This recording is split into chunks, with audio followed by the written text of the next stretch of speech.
Welcome, fellow veterans. From the tip of the spear to in the rear with the gear. I went from active duty infantry to reserve component logistician. I'm your host, CEO, entrepreneur, trial lawyer, and Lieutenant Colonel retired John Barry. The military lessons that I learned helped me grow an 8-figure business that has maintained consistent annual double-digit growth, landing on the Inc. 5000 list of fastest growing companies in America every year for the past 7 years, and has allowed me to continue to serve America's heroes. Welcome to episode 10, Prepare for Inspection. What gets inspected gets done right.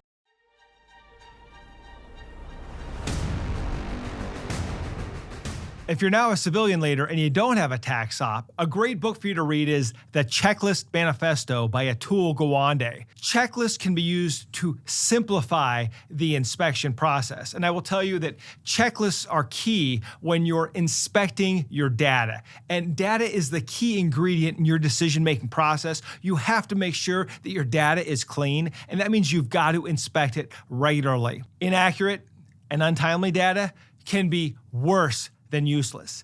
It can be misleading. Now, one example of this is how we run our teams. We run our teams off of scorecards and scoreboards. Scorecards is the data that we send to our team members to let them know whether they're meeting their metrics, their KPI, and the scoreboards are what we post publicly to let the team know what their scores are against their goals, but also against other teams. And we love competition. We have friendly competition. And competition, I believe, is key to running a successful business. And the reason why is because you want team members who know what it's like to win and want to win. So we love former athletes and veterans.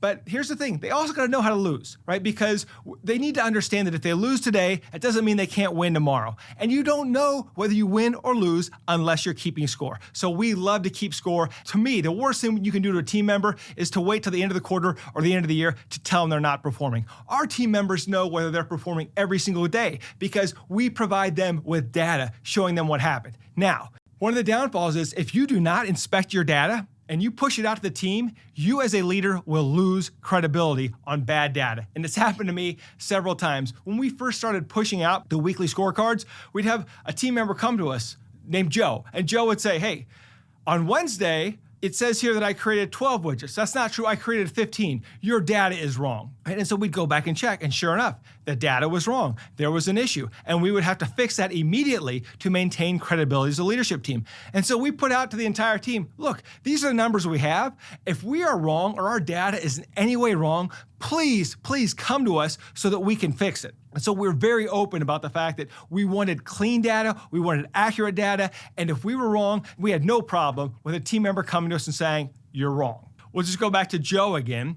Joe would get his weekly scorecard that would have all of his key metrics, usually 5 of them, and listed by day. So Joe knew every day whether he won or whether he lost. And then in our non-client facing areas, just where the team was, we had big scoreboards where it had the metrics of team members so they could compete against each other. And your A players love that. They love to see how they stack up against other team members. The people on the bottom, they don't like that so much. And I would always tell my team members too that we only are gonna list the top 10. And it's not a problem for me if you're not one of the top 10. But it is a problem for me if you don't have a problem not being on the top 10. If you don't want to be one of the best, then that is a problem for me because I want team members who want to improve, who rise the level of play of the entire team. So let's go back to Joe. So we would send Joe the weekly scorecards. And during his quarterly review, we talk with Joe about his numbers and metrics. And Joe, how do you think you're doing? Oh, I'm doing well. On a scale of 8 to 10, Joe, how are you doing? I am a solid 8. Okay, Joe. Have you been looking at your scorecards? Joe says, yeah, I've been looking at them, glancing them over every week. Okay, Joe, I want you to look at your last 4 scorecards. Joe, I'm just gonna sit here while you do that. So Joe logs on, looks through his scorecards. Okay, Joe, you've looked at your scorecards the past 4 weeks, and I looked at them too. Where do you think you are? Joe says, I'm probably a 5. No, Joe, you're a 2.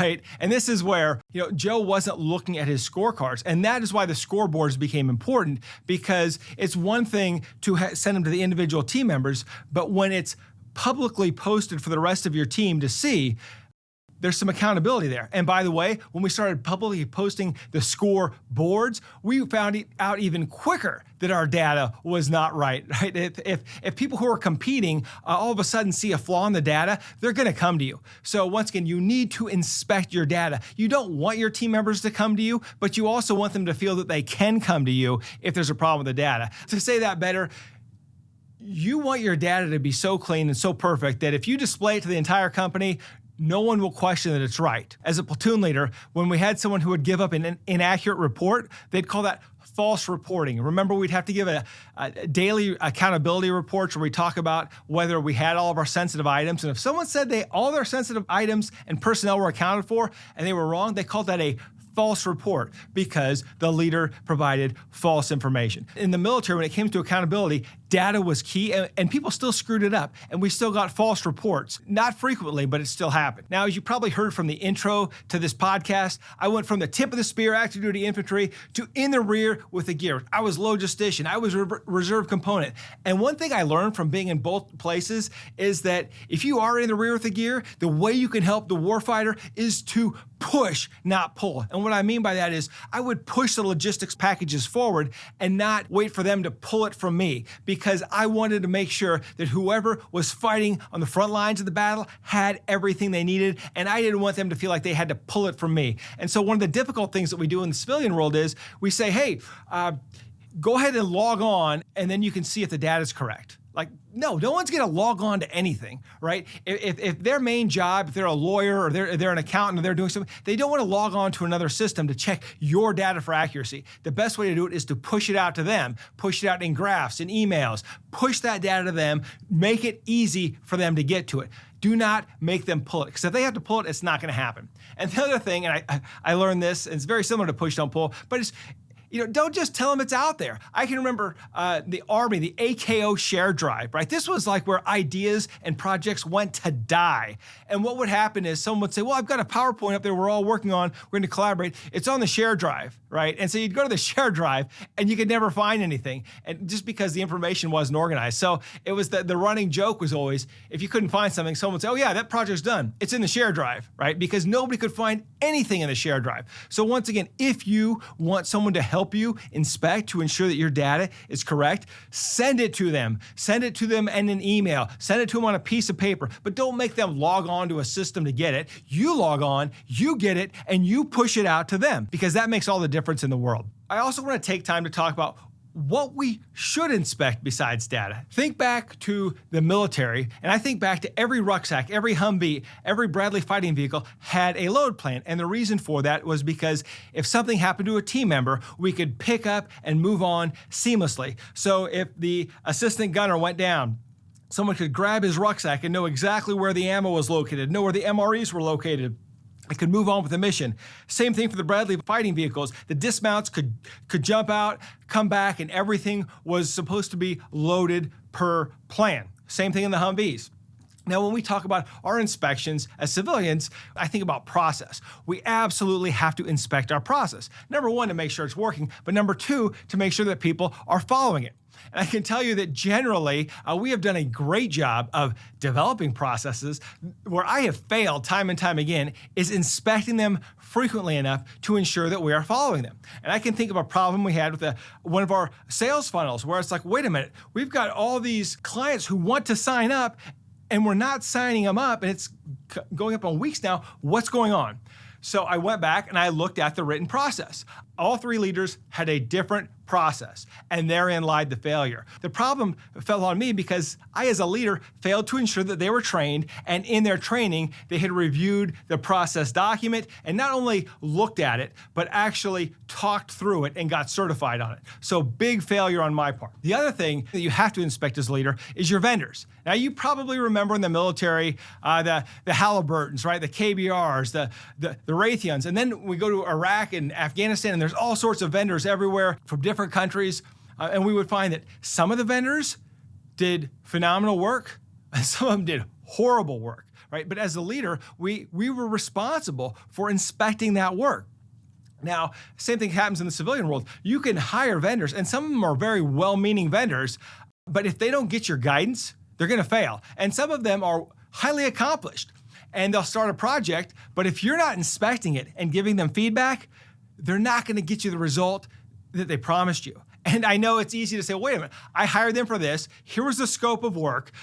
We were very clear in it. Yeah, that's true. But just because you told them how you wanted the house built and what color you wanted it painted, that doesn't mean that they're going to build everything exactly the way you want it. And we found that out the hard way. We had to go through in detail with vendors. So if you hire a vendor, your job is to not only inspect that they are hitting all the milestones in a timely manner, that they are doing things to standard, but that they're doing things the way that you want them done. Because look, I'm a lawyer, and despite how well written a plan can be, I will tell you that without looking at it as it develops, you're going to run into communication issues. And sometimes those result in lawsuits. And you can avoid all that if you just inspect what the vendor is doing and give them timely feedback and guidance.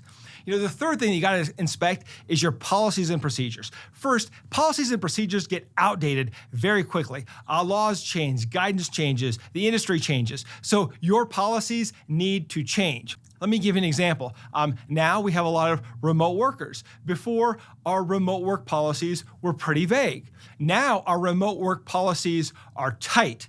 And if someone's going to work remote, we want to know that they have fast enough interspeed, that they have a workstation set up, that they have privacy, that they have all the things we need. And so we can do things like test their internet speed. We can look at their IP address from where the work is getting done. We can have them send a photo of their workstation so we can ensure that they have an adequate workstation to get the work done. These are all parts of inspections from policies and procedures that didn't exist prior to COVID. So as we've gone through changes in our environment, we've had to update our policies and procedures. It's no different in the military, right? We focus on our current operating environment, and depending on whether you're in garrison or whether you are on a deployment, your policies and procedures in some areas are going to differ.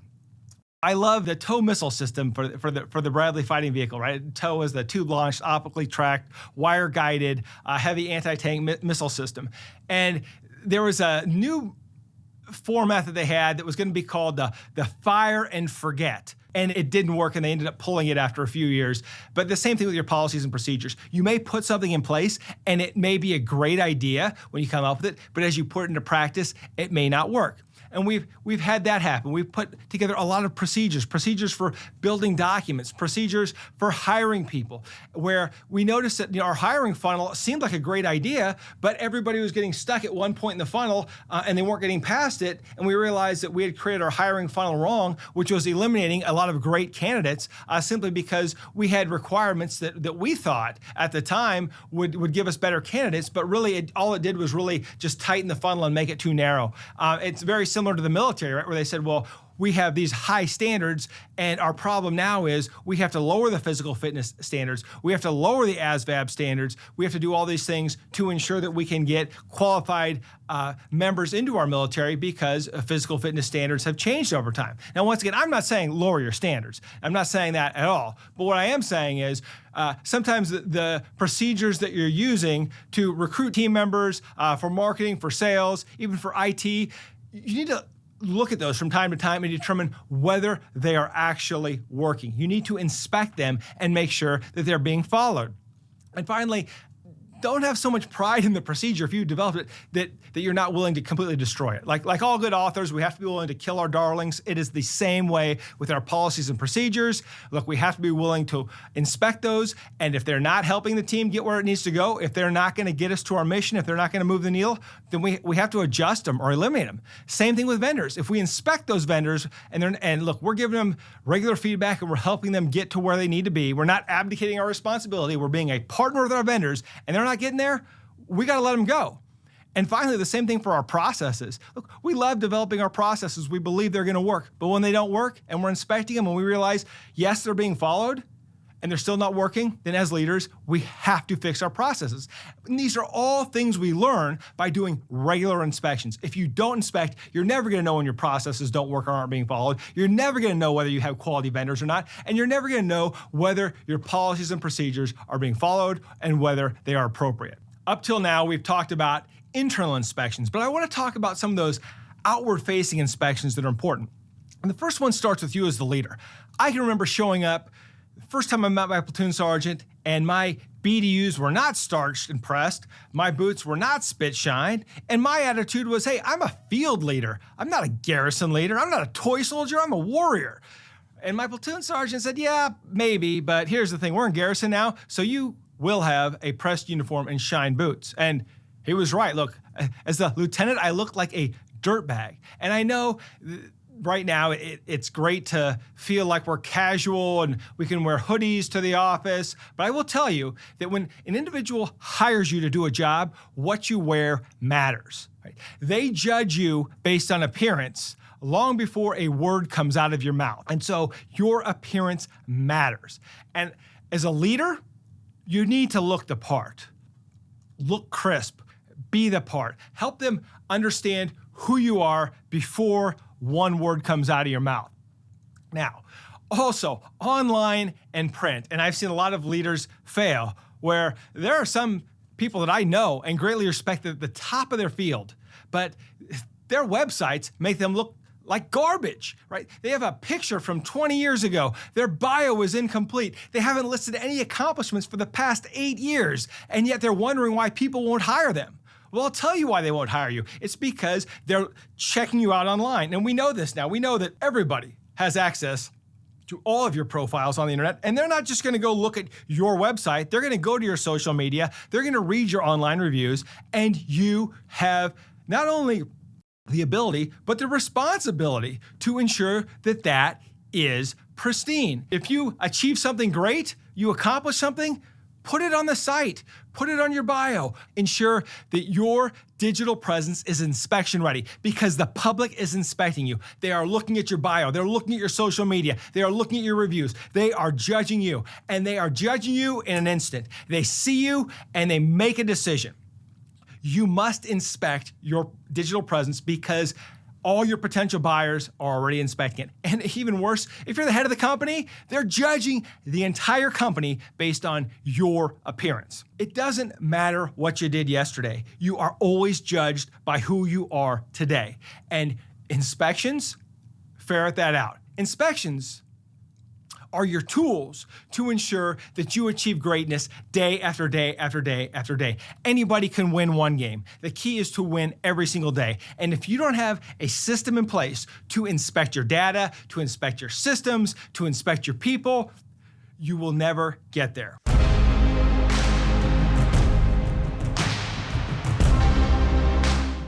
Prepare for inspection after action review. Number one, you as the leader decide what to inspect. Number two, it's your responsibility as the leader to make sure your team understands the standard. Number three, the inspections tell you whether your team is following the plan or following the standards you've set in your vision. 3 down. If your standards are not clear, it's your fault, and you'll find that out during the inspection. Number 2, if your data is not accurate, it's your fault, and you'll find that out during the inspection. Number 3, if you need to update your systems, it's your fault, and you're gonna find that out when you conduct your inspections.